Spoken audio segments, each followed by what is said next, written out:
Good evening, ladies and gentlemen, and welcome to the Bunker Show this evening. Coming to you live from our bunker underneath the sewers of Westminster. And have we got an interesting show for you this evening? But without further ado, I'd like to introduce you to my Bunker Show crew today. And welcome back, the lady with the big smile to brighten up our bunker. Here's Helen. Good evening, everyone. Thanks for tuning in. I'm really looking forward to tonight's show. Really missed being here last week, but had a daughter's birthday party thing to do. Yeah, really looking forward to tonight, and I'll pass you over to Jimmy. Hi guys, I'm back here again. Anybody would think we like it down here, all the sun shining outside, but it's great to be back. And if you go to Dark City, www.darkcityradio.com, and click on the chat room there, you can join in the conversation with us today. And our great guest, who is currently a lecturer in media and communications at Sussex University, but Lee's a dedicated activist and videographer. And following the success of his award-winning documentary, The Secret City, he's just released a new feature-length documentary called The Fourth Estate, which is a powerful expose of the media industry and shadowy links to the political establishment and how we interface with the big wide world in general. Welcome to the Bunker Show, Lee. Thank you very much. Now, how did you manage to start doing what you're doing, making award-winning documentaries, and having seen the Fourth Estate just yesterday, really powerful, good old school investigative reporting into such interesting subjects. Yeah, I mean, I kind of initially got involved with the Bristol Radical Film Festival, where we were sort of showing films that don't get shown on television or even in independent commercial cinemas, and just became increasingly frustrated comparing kind of radical cinema with the sort of stuff that passes for documentary film in the mainstream, but also the fact that I'm university lecturer and have do all of this research, have all of this information, but since fees came in, it's become ring fenced, and it's really difficult to kind of to get through to members of the public via academic journals or the sorts of academic books we write. So film just seemed to be a kind of way to reach out to people, tell them stories. And have you found that with more of the tools that are available now, that there are more opportunities for people to draw attention and draw focus to the subjects that they'd like to, if the mainstream media doesn't seem to be, I guess, filling in those blanks? It's doubtless that there are more tools, but it's a very complicated situation because those tools are available for everybody. Just last week I was giving a talk at a conference on the NSA and surveillance at Cardiff University, and it's shocking to see how the very same technologies that give us the potential to communicate with people and what have you are also being used, if you like, to oppress us, whether through government surveillance programs, where I don't know if you know, but the Tor browser Tor that's supposed to enable us to communicate without being observed was actually made by the US military. Similarly, Google and YouTube and social media are fantastic, but they're also, and we can't forget, corporate entities for whom, the profit motive comes first. So those tools are out there. We're obviously using them now. It's very important that we continue to use them, but we must also, I think, be really aware that those tools are there for everybody. I said just last night at the screening of Fourth Estate that if you look at UKIP or Britain First or the English Defence League, they are also using these technologies, and and it's quite disturbing to see how successful they've been. Yeah, and it's also with things like that, they can interpret the figures in all kinds of different ways. For example, if you have a UKIP page with 400,000 people on, and 200,000 people are taking the opportunity to vent their spleen at Nigel Farage, then it's interesting how the media can spin that in one way, or can also spin it in another.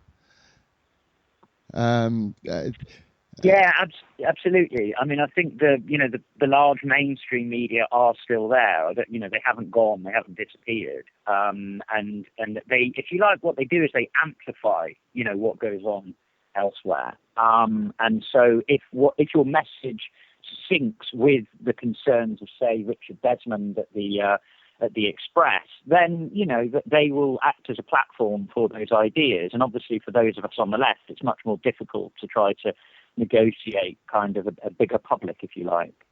Well, I mean, The Guardian used to be the old faithful, but it sounds strangely, I don't know, drifting towards the centre as much as politics is. What do you think about the print media? Forget the news on TV and such, but what do you think of print media? I mean, the print media is in a massive crisis. It has been for a long time, largely because print executives didn't want the internet to succeed, so they tried to kind of, they tried all sorts of business models that were based on the old media, and it didn't work. And whenever anyone was sort of talking to executives and editors about the potential of new media, they were kind of dismissed. I think that problem that they face of not adapting to the internet has meant that their advertising revenue, for example, in classified advertising, has gone down, which means they invest much less in proper journalism. Also, the rise of public relations means that even in the Guardian and similar newspapers, between 60 and 80% of content is led from press releases and PR firms. I think the fact that the Independent got taken over by a Russian oligarch that's Lebedev, whose interests are in the banking sector and what have you, is disturbing, because obviously they didn't change the name. People still think it's independent, but it's not. He also owns, I believe, the Evening Standard, and is very influential in pushing, the elite agenda there, the millionaire Londoner agenda, if you like. So the space for kind of anything critical has got less and less and less. The only hope, in a sense, is The Guardian. And the reason for that is not because it's a particularly left-wing newspaper, but because of the way it's run. It's not for profit. It's run from a trust that Scott set up, many years ago. And the idea of the trust is to sustain a kind of liberal left newspaper, a paper for progressive ideas. So they're trying to do that, I think. But the problem I think we always come back to is kind of, in part, who starts these sorts of newspapers and what the readership is. And The Guardian, is a middle-class newspaper for middle-class readers, staffed by middle-class journalists. And as such, it gravitates towards the centre, because at the end of the day, these people are interested in mortgage prices and, those kind of issues that afflict middle-class sensibilities. Yeah. Would you agree that with the squeeze, the financial squeeze on the press, do you think that there's a possibility of like nuggets of pure journalism being squeezed out of that? Like as far as yeah, go for it.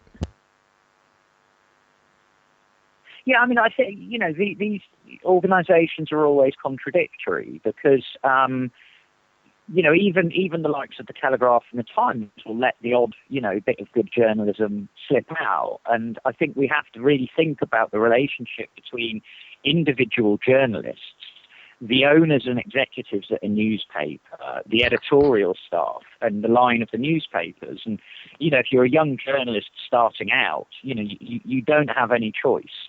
Regardless of your own personal politics, or regardless of your dreams for your career, at the end of the day, you have to work for one of those newspapers if you want an income, and if you need an income to pay rent and bills and what have you. So, really good journalists, and there are some really good journalists around, find strategies to negotiate that and try to get stuff out. I mean, if you think of someone like John Pilger, he was an ITV man, he was a Daily Mirror man, but, he still managed to kind of churn out some really excellent investigative journalism. So, it's about having the intelligence to kind of work in these organizations and around these organizations to try to get the good stuff into them.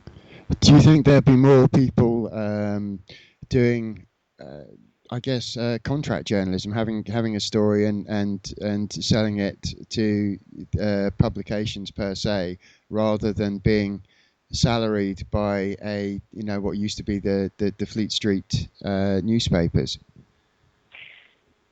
Yeah, absolutely. I think that's definitely the case. I mean, the routes into journalism are becoming much more difficult, and careers in journalism are much more difficult. I'm a journalism lecturer, as it were. I'm in charge of the journalism program, and we're constantly, and I have been for many years at different universities, and there's a constant flow of applications coming from journalists who don't make enough money in journalism, so they do a bit of PR, they do a bit of teaching, they do a bit of training. It's multi-skilled now. They do lots of different things. Now that again does actually open up a load of possibilities, because if you're freelancing and not a staffer, you're under much less pressure to churn out stories daily. So you can do more of what you actually want to do. And if you've got a bit of nous and you understand, the media sector, then you understand that there are things like, for example, trade journals that will carry investigative reports that newspapers won't. So, a good friend of mine did the expose of the blacklisting, and, he had a front page on The Guardian, but his real interest was actually in building trade magazines, because those were the people most affected by blacklisting. So those magazines would take the story. So that's the other thing to bear in mind. While there's more media in a sense, there are more opportunities.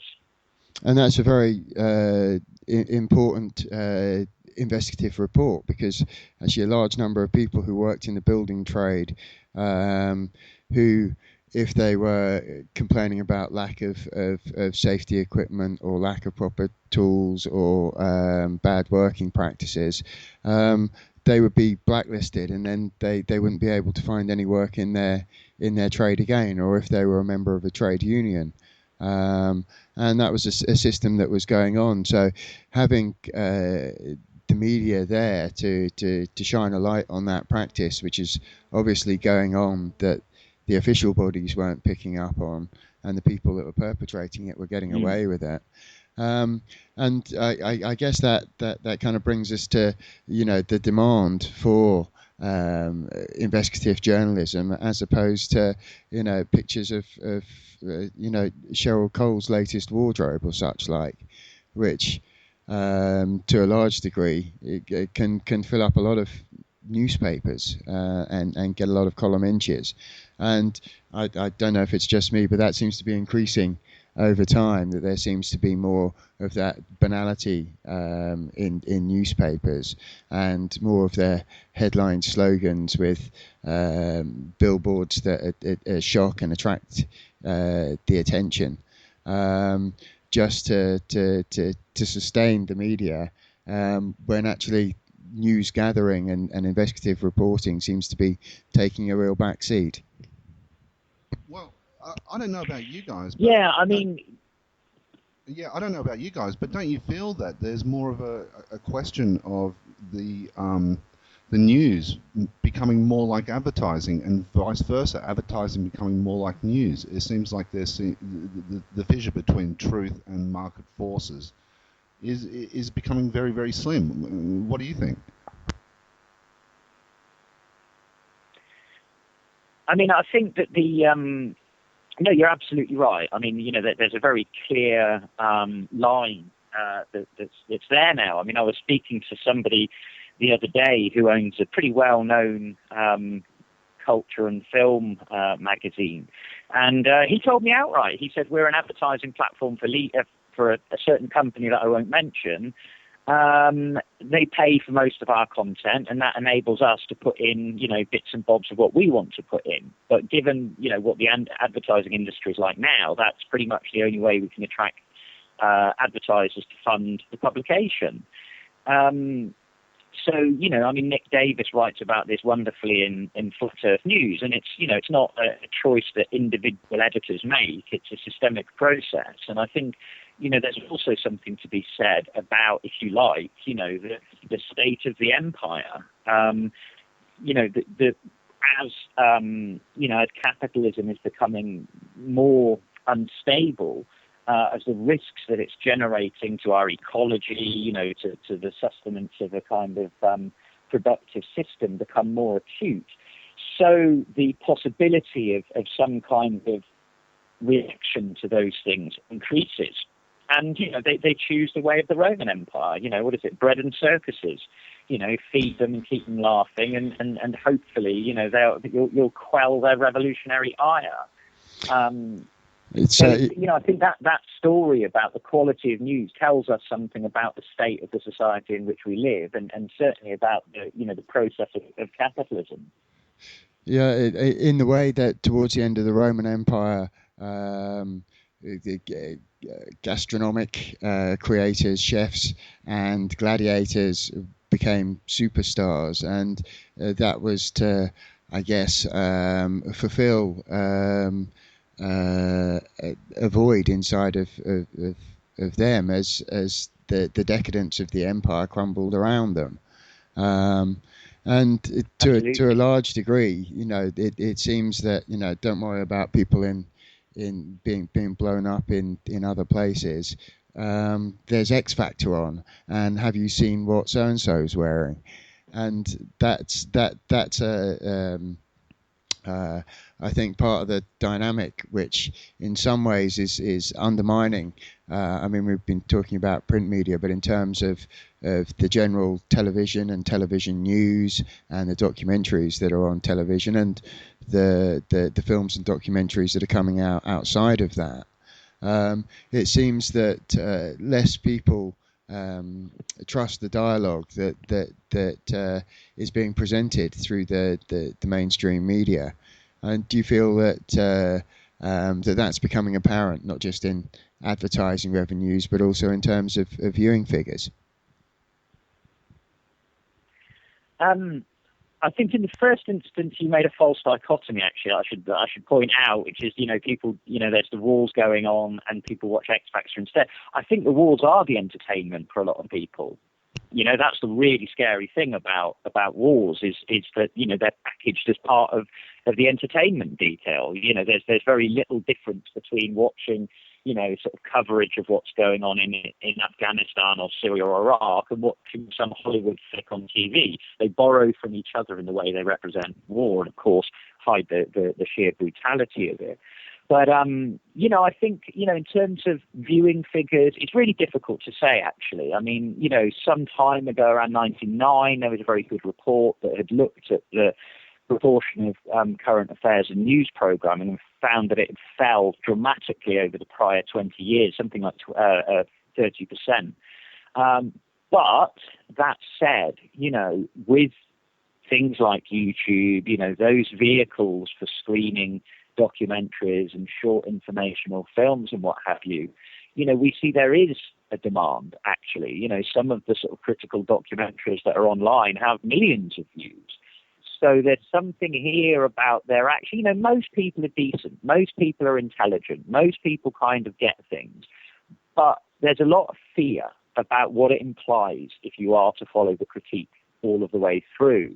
So I think a lot of people are in kind of situations where they can be bought off, they can be distracted, they can be diverted because it takes so much energy to really face up to the way things are. So, I think that's kind of become a strategy of most mainstream media organizations, even though they would kind of kill themselves for a bit of profit. At the same time, they have their own fear factor of showing programming that is too critical, if you like. And that obviously reflects the amount of programming and the people who watch the programming as well. And so do you feel that for some journalists and investigative reporters that it's a consideration? So, for example, if John Pilger wanted to do an expose in some of the questions that still need to be answered about 9/11 or 7/7, that would endanger his ability to report on other investigations that that do push the boundaries to a certain degree, but obviously not that far. Yeah, I mean, I think that's what does Chomsky call it? The legitimate range of dissent. As soon as you go beyond a certain limit, then you're no longer kind of considered to be sane. And this has to do with sort of things, ideas like hegemony, where certain ideas fit with dominant ideas, and the more they fit, the more they'll be communicated. So. I think there are questions that, if you like, are outside the official range of possible discourses, and that creates huge problems for people who are trying to investigate controversial issues and difficult issues. Very often, it takes people who spend their lifetime pursuing these things before anything happens, and that usually occurs after everybody involved's died, and therefore, no one can be sent to jail for it.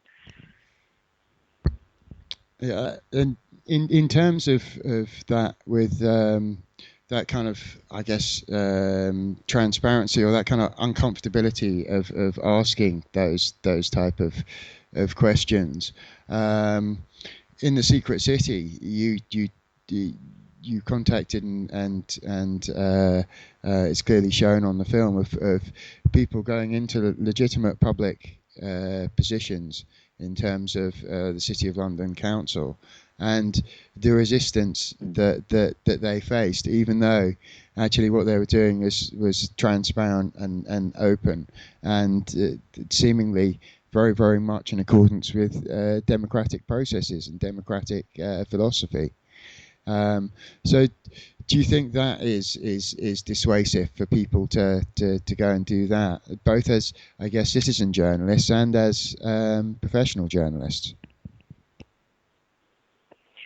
Yeah, I mean, I think, with a film like Secret City, it's kind of an interesting power dynamic. I mean, we had no apparent recoil at all from the corporation or the city or the media or anybody, except one very strange man who will remain anonymous, who basically every time he sees a tweet about Secret City, he gives some kind of really strange response, including one before we'd even released the film, where he said that it was a pack of lies, and obviously he hadn't seen it because he couldn't have seen it because we hadn't finished it by then. You're making but a I think in difference the when main... I was just going to say, Lee, you're making a difference when you've got your own personal troll. Well, yeah, quite. It's very, very strange man. But I think the strategy overall is ignore them and they'll go away. And I think this is, again, something that, we need to bear in mind when we think about the elites with the power they hold, is that they... they're in it for the long haul, both in terms of the resources they hold right now, but also the depth of control through history that they've had. So, the Corporation of London, it's been around for at least 1,000 years. It's faced bigger threats than, some film that's watched by a few tens of thousands of people. And in a sense, I think if they know quite well that if they were to try and attack us, it would give publicity to the film. So I very much presume their strategy was just ignore it and it'll go away. Of course, it won't go away, but that's I think their thinking behind it. But one of the things we did find very briefly about the City of London is when I first took them on in 2002, and when I went on to research them, there's almost nothing in the newspapers ever about the Corporation of London. When we first took them to the House of Lords to petition the City of London Wards Elections Act, it was almost impossible to get any newspaper to cover it, apart from The Guardian, because there was a journalist called David Henke, who's very good, who forced it in. So, and there's no books written about it. I found 2 books since 1850 that are about the Corporation of London, and one of those is just a guidebook, and the other one's an official history. Even Peter Ackroyd's biography of London hardly mentions the place. So it's this hidden in plain sight, omission by censorship, or censorship by omission, rather. They don't stop you from doing it, but they just make sure no one will carry the message. Yeah, it's like smoke and mirrors, isn't it? Whenever you try and research into it, and it's like, there's never a full story for anything, it seems. Well, you've done quite a good you've done a good lot of research on that, though. Your film did help to pull all the pieces together. For me, it was the most informative thing I've seen on that square mile of London. Yeah, I mean, I think taking that historical approach as well just gives that extra dimension to say this isn't just people around now, i.e. you can't just shoot them and then it will go away, or you can't just, it's a deeply rooted part of not just the British political system, but the global political system. I mean, it was the corporation that was the spearhead of empire. It was British corporations, not Queen Victoria, who pushed for empire. So it also tells us this thing of the structures, if you like, and centres of power around the world, and where they've come from and how they've developed and why they're so difficult to get rid of. So, I mean, in terms of the endemic secrecy that seems to surround the City of London and delivery companies, it's really quite hard to find out exactly what they are, what they do, how they come from, how they operate in practice because of the level of secrecy. But the thing that's really quite alarming about that is the amount of money that they apparently have at their disposal in the City of London, and the lack of regulation on that. It appears like it's an offshore banking empire in the middle of London to a certain degree. Yeah, I mean, that's precisely what it is, or rather, London in England is the banking empire of the city. It was the city that really pushed global financial capitalism. It was the city in the post-war period that renewed itself by creating a euro-dollar market. It was the city that convinced Tony Blair in 1997 that they ought to be able to reform themselves. And it was, of course, Blair was very complicit in thinking it would be a good idea to deregulate the economy even further. And in fact, my line is that it was an international economic financial crisis that caused the situation we're in, not government overspending. That's certainly true, but it was actually the Labour government that pushed for massive and further kind of deregulation in the financial sector. And it's really weird and perverse to see how little those people understand about the impact of finance, in long term and short term as well. It's disturbing, to say the least. I mean, how far removed from the greater United Kingdom do you feel that the City of London actually is, practically and administratively? Can I answer that with a metaphor as such? I just saw a friend of mine post something about Holland having used the courts, or some Dutch campaigners, some Dutch environmentalists having used the Dutch courts to force the Dutch government to reduce carbon emissions. He said, wow. I said, actually, the wow there isn't the fact that the Dutch government has been forced to reduce carbon emissions, obviously because Holland will be underwater. My wow is that there are people in Holland, powerful, wealthy people, who don't want to stop carbon emissions. I find that perverse. Holland is one of the most likely places to be flooded and suffer an end. Now, what that does tell us is the mentality of these people, right? What they think is that money will buy them out of everything. Yeah? So presumably those Dutch people who were resisting reducing carbon emissions think they can buy themselves a mountain somewhere and retreat to that, or buy themselves an island with high ground in a better location, and frankly, screw everybody else. Okay? So these people who dominate our politics, who dominate our societies, who dominate our economics, hate us. We are cannon fodder. They're the same people who, forced young working class people, over the trenches in the First World War. They don't like us. And if you look at London in the same way, the people who run the City of London, they may say they love London. They probably do. They love London because they have the freedom of London. but they don't have humanity. They've got nothing in their minds other than fulfilling their roles within that economic system, within finance capitalism. And if that causes, the massive destruction of ecological resources, then fine. I'm sure we can make money out of that as well. Our job is to make money. That's what we do.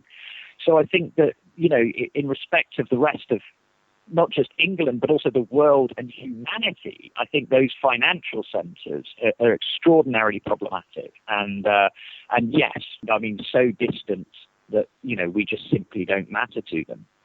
So they're basically operating on a little pinch of hubris and a big slog of psychosis. Yeah, it's delusion. It's incredible delusion. The one good thing about Iraq, I think, is it does show us that on an individual personal level, these people are deeply disturbed because they still think that killing 1 million people in a foreign country was the right thing to do. They still think they stopped Al-Qaeda by creating ISIS. I mean, it just boggles the mind that these people believe in anything that they do. It's really, really strange. One thing I can let them know if any of them are listening to the Bunker Show is that if anything goes off, they're not having this bunker. That's for sure. But it's part of the mentality. I think I think there was a film, great spectacular with awesome CGI effects called 2012, where rich elites went and ran off. And it's interesting to catch that mentality where, in practical terms, you mentioned Iraq, and what used to be called the Broughton Down Defence Institute in this country had its name changed to a company called Kinetic, spelt with a Q at the beginning and the end. And I believe it was sold off for a total of somewhere between about 125 and 145 million pounds. About a dozen or so years ago, I think the last part of it was sold off by the government, and its book value at the moment is well in excess of £1.5 billion. So if you put £10,000 into that, you're sitting on £100,000+. And for those type of people who are approved by the Ministry of Defence to purchase those shares, because you and I can't buy them, those kind of people might have a different opinion about how the social virtues of blowing a big hole in the desert, because they personally are going to get a big kickback from it. And it seems that's kind of recreated in a few different areas. For example, with LIBOR rate rigging, it almost looked like 15% of the take was paid to the Treasury and nobody gets prosecuted. Also with HSBC, for laundering drug money, it seemed they paid 15% to the Treasury, and Lord Green gets a job in cabinet. So when I called the Secret City and how people just on a very simple level try and engage and try and show some transparency, that it actually has quite a powerful effect in terms of people seeing that and thinking, well, actually, I can also engage that way. I can also take people over my shoulder with me with a camera. And in terms of that, what do you see the values are for being able to find groups of like-minded individuals and go and hold public officials to account, and then make that available to the wider public, when often it seems that the media we do get can often be sanitized?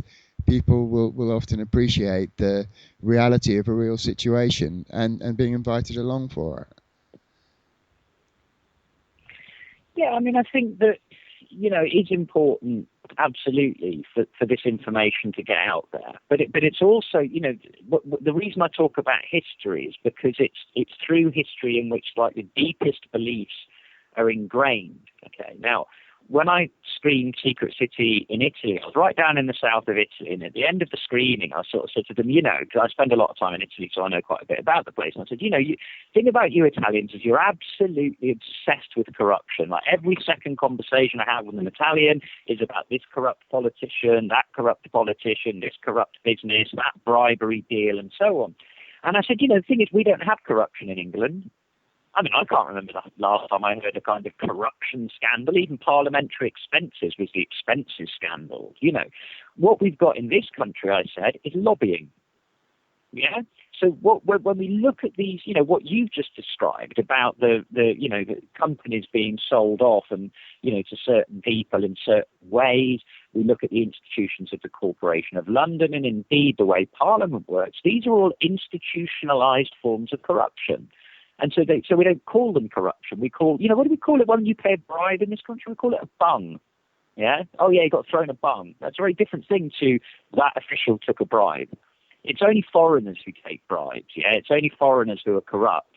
And that's because, the same class has through the same schools as Eton and Oxford and what have you, controlled the law, controlled the major institutions, controlled the public discourse for generations, turning them to organizations and organs that serve their interests only. But in the meantime, they've convinced through this very long process of inculcating a certain idea of national values, what it means to be British, for people to accept those ideas. It's extraordinary the success with which that they've done that. Now, obviously, trying to overturn that is very difficult. Secret City is just the start. One of my ideas about trying to sustain pressure is that we never, ever, ever have a demonstration in Parliament Square or Trafalgar Square or a march on Parliament ever again. Every single demonstration in this country that goes to London should take place in the City of London, because that's where the decisions are made. Yeah, it's no surprise that, whenever you can look it up on Google, if you look up, sort of Mansion House speech, you will see the Chancellor of the Exchequer, the Governor of the Bank of England, and the Lord Mayor of London together in front of hundreds of very, very wealthy people deciding what economic policy is going to be in virtually a separate country. So, that's where the power lies. Yet we always go along to Parliament and shout at, MPs who don't have any power, who largely just do what they're told. So, we ought to be shutting the city down. We ought to be shutting down, News International. We ought to have marches from London Bridge, where News Corp is nowadays, to the City of London and the Stock Exchange and close down the financial district. Well, I think the last one that was there was the one that ended up occupying at St Paul's Cathedral for a number of months and drew quite a lot of attention in that way. And I think with... as you say, there are quite a lot of demonstrations going from Trafalgar Square to Parliament. Do you think that actually, if they did go to the Guildhall, if they did go to Mansion House, if they did go to the Stock Exchange, those places in the city, as you say, where the decisions are made, do you think that would have a more direct input on some of the anonymous decision makers and facilitators who, as we discussed earlier, can often be detached from what is going on? There's two reasons I say it. One is partially that. I think the other thing we always need to be aware of is that those in power are far, far, far more scared than we think they are. Okay? They're pretty terrified most of the time. And the more they use the repressive forces of the state against us, the more fearful they are. Not the more powerful they are, the more fearful they are. Okay? But the main reason to do so that could have an effect. That could kind of temper perhaps some of those forms of influence. But the main reason I would suggest it is for the same reasons that the Occupy the London Stock Exchange was so impactful, because they went there, they got kicked out, they got to the steps of St Paul's, and all these different people were trying to evict them, but nobody knew whose land it was or who had the authority over that land. So people started saying, well, what is this Corporation of London thing that's trying to evict us? I've never heard of this before. Who gives them the right? Why doesn't the church know whether it's their land? So when you do those things, you generate questions. So if demonstrations marched on the Guildhall or marched on the stock exchange every time, people would necessarily have to ask, why aren't they marching on Parliament? Because I think the more we march on Parliament, the more we maintain the facade that we live in a democracy. We go to Parliament because then politicians listen to us and they make changes. They don't. We know they don't. They didn't make any changes with the Iraq War. They didn't make any changes with student fees. That has no influence on them.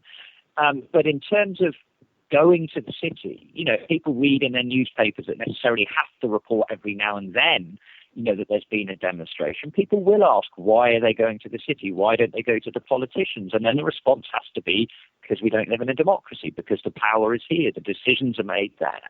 And hopefully that would spark, people's interest and spark people asking questions about it and as to whether or not they accept it or not.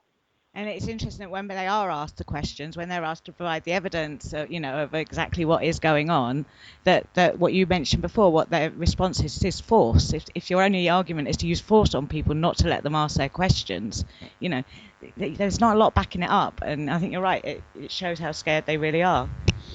And especially with the questions that you've raised in some of your documentaries, The Fourth Estate, The Secret City, the questions themselves stand, and that's the thing that must make them a little bit scary.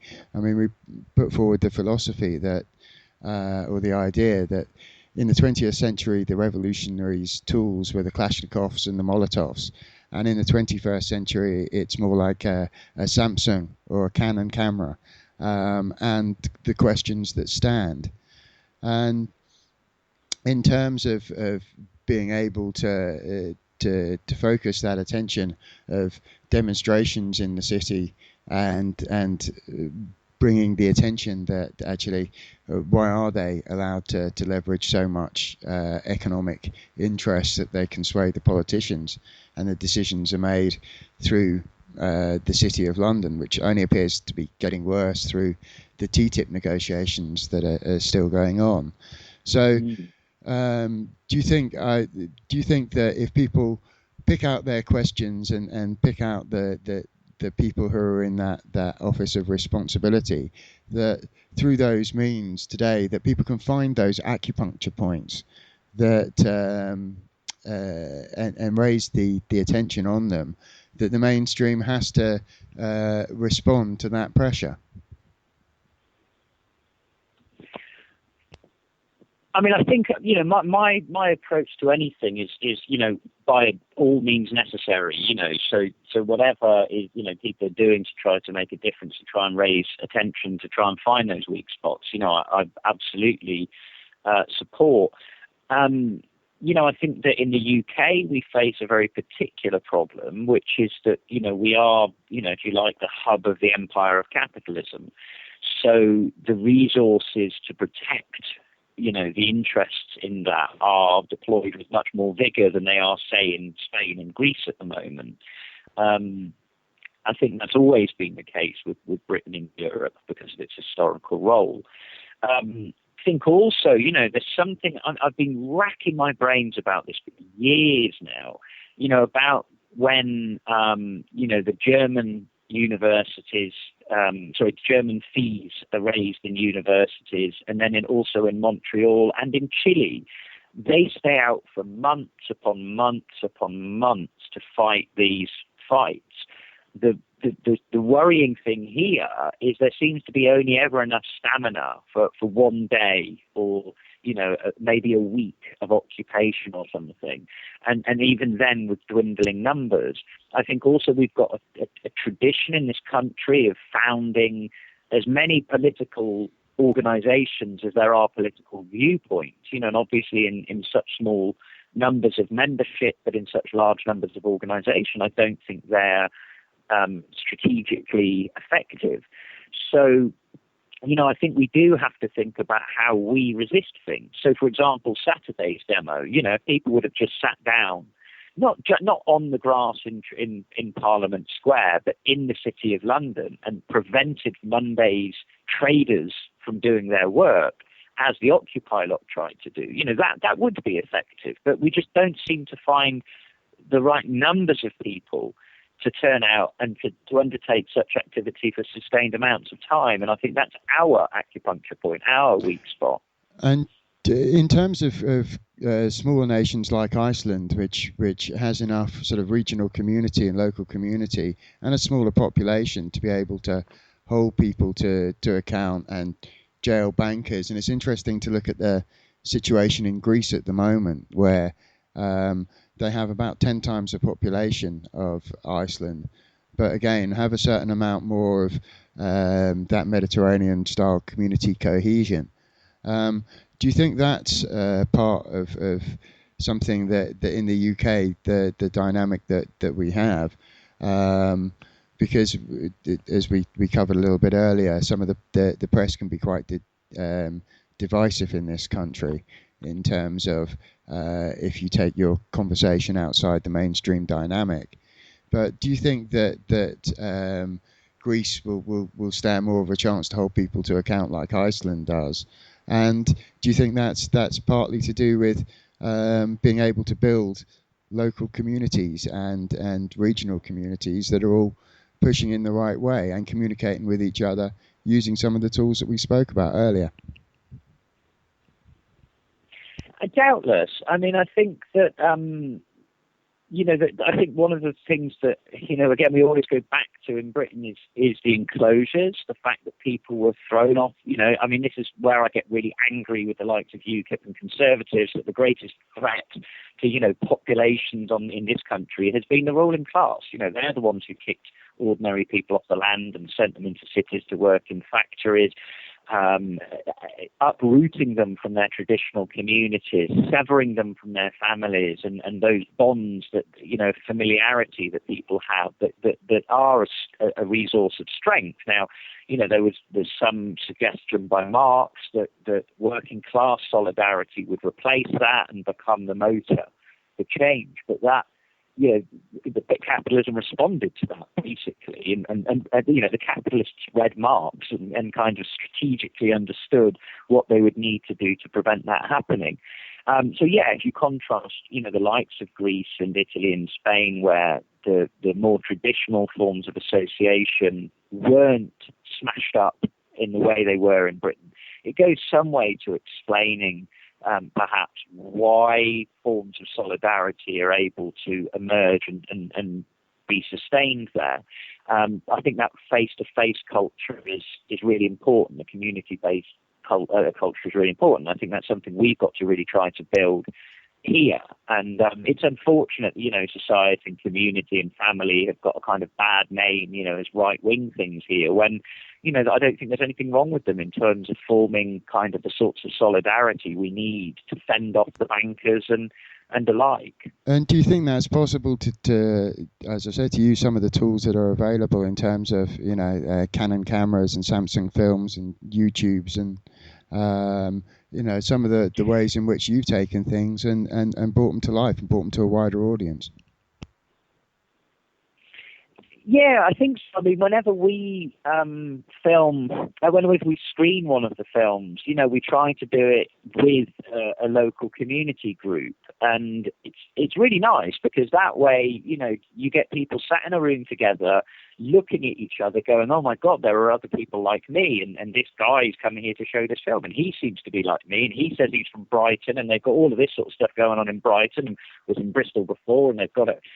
So I think the use of those tools, I think, are really important but most important for connecting people up, I think now, to help them to realize that there are others out there who think the same, who are trying to do similar things. And so, I'm trying now to set up a number of kind of initiatives just to get people talking, to set up a film collective where we can share footage, to set up a radical film festival in Brighton so that people can meet in physical spaces as well. Where I was in Worthing last night was wonderful because it was ordinary members of the community in a lovely community space. I was going to say, it was brilliant to meet you last night and to watch your film, which is extremely powerful. And I just will say, anyone listening to check it out when it's out. And you've got some screenings coming up, haven't you, across the country? Yeah. Yeah. So So if people can look out for those. Now we're coming towards the end of the show. And it's sorry, I've just lost could you tell us where people can go to find out a little bit about the films that you have out, the Secret City and the Fourth Estate? Yes. Well, the Fourth Estate we've only just finished, so we've not had a chance to put it onto a DVD or anything. I mean, these are all made with zero funds at all, and I don't have internet at home as well, which makes it all the more difficult. So Fourth Estate is largely being shown in screenings at the moment. So if anyone does want a screening, all they need to do is send me an email, and I'll run along and do a screening in whichever town I'm asked to. Secret City was released actually on DVD, but it's I believe somebody's now uploaded it to YouTube, and I think if you just search Secret City on YouTube, you can see that it's a 72-minute film on there. We're also actually just starting a follow-up to Secret City, because at the end of that we finished with money and finance and what to do about it. So the next film we're making, where we're actually going out to Greece and going out to Spain and looking at alternative currencies and community projects on the ground, that's called The Money Puzzle, and we're going to be launching a Kickstarter type campaign, actually Indiegogo campaign, to try and crowdfund a bit of that, so it doesn't turn us into two destitute filmmakers with this one. So all of those handles can be found on Twitter or on Facebook. You know, we've got pages up there as well, besides my email, which is salter.lee@gmail.com. That's brilliant. Thank you ever so much for taking the time to join us on the Bunker Show today, Lee. It's been a real pleasure to talk to you. I hope people do get the opportunity to go and check those out, and if they can, help with the crowdfunding for The Money Puzzle. Yeah, I had a load more questions to ask you, Lee. Well, the pleasure was mine. I certainly had a load more questions to ask you, mate, so we would love to have you back at some stage. Love to come back. Thanks ever so much, Lee. It's been great talking to you. Thanks everyone for tuning in, and thanks for the guys in the chat room chatting away with me. If people would like to follow what you're up to, we'll try and keep in touch and make sure that we can point people in the right direction to find out about your great work. And if they want any assistance with sorting out networks in their own areas, I know you have quite a bit of insight to share with people on that. So thank you very much. Yeah. Yeah, thank you very much, Lee. Thank you. Cheers. All right. Bye-bye. Thank you. And for the rest of the evening on Dark City Radio, following on, we've got the Dark City Cannabis Compassion Club with Martin Edward, Sarah and Bob, and they've got Shona Bandas's lawyer, who's Sarah Swine, who will be talking about some of the interesting legal similarities and differences between America and Britain, and how that relates to people who wish to heal themselves using cannabis. Following on from that is the Captain Max Steele show, who has an extraterrestrial contactee, amongst other things. So if that's your thing, tune into that at 9. And we have as I said, Dark City Cannabis Compassion Club following straight afterwards. I'd like to thank Jimmy and Helen for being with me in the bunker this evening. It's been absolutely brilliant, and I look forward to more illumination next week in the bunker. See you guys next week. Bye everyone. See you next week. Looking forward to it. And hopefully you can join us in the chat room next week again as well. And if anyone's got any questions, we'll try and get them on air. And look forward to next week. So thank you all ever so much for joining us on the Bunker Show. Thank you to all the people who share and pass on our flyers. We really appreciate it. I'd like to thank Jackie and Jane and David. I'd like to thank the Dark City radio crew, who have been really helpful in enabling us to put on the Bunker Show. And most of all, we'd like to thank you for tuning in.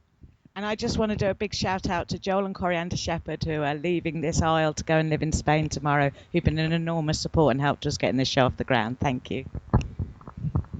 Okay, so that's the Bunker Show crew signing out for today.